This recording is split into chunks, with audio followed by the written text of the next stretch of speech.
Welcome to Dark Hunt, where shadows come alive and every story leads you into the unknown. Don't forget to subscribe. Let the hunt begin. The Curse of Hollow Pines. The town of Ridgewood was quiet and unassuming, nestled in the shadow of Hollow Pines Forest. To the locals, the forest was more than just a stretch of ancient trees. It was a place of whispered legends and cautionary tales. They spoke of strange lights seen through the trees, of travelers who entered but never returned, and of a curse that lay over the land. Most avoided it, but for Lydia, the forest was an escape, a challenge she couldn't resist. Lydia had grown up hearing the stories, but never believed them. She was a journalist, and her work thrived on uncovering the truth behind the myths. When rumors surfaced of disappearances near Hollow Pines, she saw an opportunity. If she could unravel the mystery, it would be the story of her career. Armed with a flashlight, a notebook, and a camera, she set out one crisp autumn evening to explore the forest. As she approached the tree line, the setting sun bathed the woods in an amber glow. The towering pines seemed to lean toward her, their branches twisting unnaturally. Lydia hesitated for a moment before stepping into the shadows. The air inside the forest was colder, heavier, carrying a faint metallic tang that made her stomach churn. She took a deep breath and pressed on. The deeper she ventured, the darker it grew. The trees seemed to close in around her, their trunks gnarled and covered in moss. Her flashlight barely cut through the gloom. Strange symbols were carved into the bark, their shapes jagged and alien. Lydia stopped to take pictures, her unease growing with each snap of the camera. A distant sound caught her attention. It was faint at first, a rhythmic rustling, but it grew louder with every step she took. It wasn't the wind, and it wasn't the sound of animals. It was something else. Lydia's pulse quickened as she realized it was coming from ahead, deeper into the forest. Lydia followed the sound, despite her instincts screaming at her to turn back. Her journalistic curiosity outweighed her fear. The rustling grew louder, accompanied by a faint, whispering hum. She strained to make out the source of the noise, her flashlight flickering as though the batteries were dying. Finally, she stumbled into a clearing. The trees opened up to reveal a circle of stones arranged haphazardly, each one covered in the same strange carvings she'd seen on the trees. In the center of the circle was a mound of dirt, freshly turned, as if something had been buried there recently. The whispers grew louder, swirling around her. Lydia spun in place, trying to find the source, but the clearing was empty. "Who's there?" she called, her voice trembling. The whispers stopped. For a moment, the silence was suffocating. Then, a shadow flickered at the edge of the clearing, just beyond her flashlight's beam. Lydia froze, her heart pounding in her chest. The shadow moved again, faster this time, darting between the trees. "Hello?" Lydia's voice cracked. She took a step back, her foot catching on one of the stones. She fell hard, her flashlight skittering across the ground and plunging the clearing into darkness. In the blackness, she heard a low, guttural growl. Scrambling to her feet, Lydia grabbed her flashlight and pointed it toward the sound. The beam flickered weakly, revealing nothing but trees, but the growl persisted, deep and resonant, vibrating through the ground.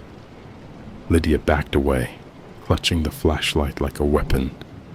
The whispers returned, louder and more insistent. They seemed to come from all directions, overlapping and creating a disorienting cacophony. Lydia turned in circles, her breath coming in short, panicked gasps. She could feel eyes on her, watching from the shadows. "I need to get out of here," she muttered, trying to steady her shaking hands. She turned and ran, her flashlight bobbing wildly as she navigated the uneven ground. The forest seemed to shift around her, the trees growing closer together, their branches clawing at her as she passed. The growl followed her, joined by the sound of heavy, deliberate footsteps. Whatever was chasing her was keeping pace, always just out of sight. Lydia didn't dare look back. Her only thought was to escape. After what felt like hours of running, Lydia burst into another clearing. This one was different.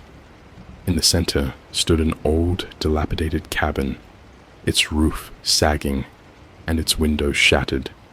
Smoke curled lazily from the chimney, a strange contrast to its abandoned appearance. Lydia hesitated. The whispers had stopped, and the footsteps were gone, but the silence felt even more ominous. She approached the cabin cautiously, her flashlight revealing a weathered wooden door hanging slightly ajar. Inside, the air was stale, carrying the scent of decay. The walls were lined with shelves cluttered with strange objects, jars filled with murky liquids, animal bones, and more of the carved stones. A large table stood in the center of the room, covered in an array of papers and books. Lydia picked one up, her hands trembling. The pages were filled with sketches of symbols and notes written in a language she couldn't read. But one phrase stood out, repeated over and over. The forest watches, the forest waits, the forest takes. A floorboard creaked behind her. Lydia spun around, her flashlight beam catching movement. A figure stood in the doorway, tall and cloaked in shadows. Its face was obscured, but its eyes glowed faintly, like embers in the dark. "Who are you?" Lydia demanded, her voice barely above a whisper. The figure didn't respond. Instead, it took a step forward, the floor groaning under its weight. Panicking, Lydia grabbed the nearest object, a heavy glass jar, and hurled it at the figure. It shattered against the wall, the liquid inside hissing as it hit the floor. The figure didn't flinch. "Stay back," Lydia shouted, backing toward the table. Her hand found a heavy book, and she brandished it like a weapon.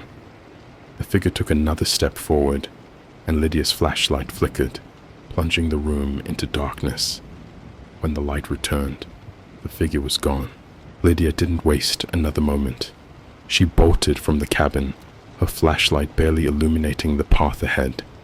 The whispers returned, louder than ever, their words incomprehensible, but filled with malice. The forest seemed to close in around her, the trees reaching for her like skeletal hands. Her foot caught on a root, and she fell hard, the flashlight flying from her grasp. As she scrambled to her knees, she felt something cold wrap around her ankle. She screamed, kicking wildly, but the grip tightened, pulling her back toward the darkness. The last thing Lydia saw before she was dragged into the shadows was the faint glow of those ember-like eyes watching her from the trees. Weeks later, hikers found Lydia's flashlight near the edge of the forest, its batteries long dead. Her car was still parked where she'd left it, but there was no sign of her. The clearing with the stones was overgrown, and the cabin had vanished, leaving nothing but an empty patch of earth. The town of Ridgewood whispered of her fate, adding her name to the long list of those claimed by hollow pines. The stories grew darker, more sinister, as the years passed. Some claimed to see her face in the trees, her eyes glowing like embers, watching those who dared to enter. The forest watches, the forest waits, the forest takes. The day after the flashlight was found, Search parties combed through Hollow Pines Forest, but no trace of Lydia was uncovered. Among the searchers were those who believed the forest held more than just legends.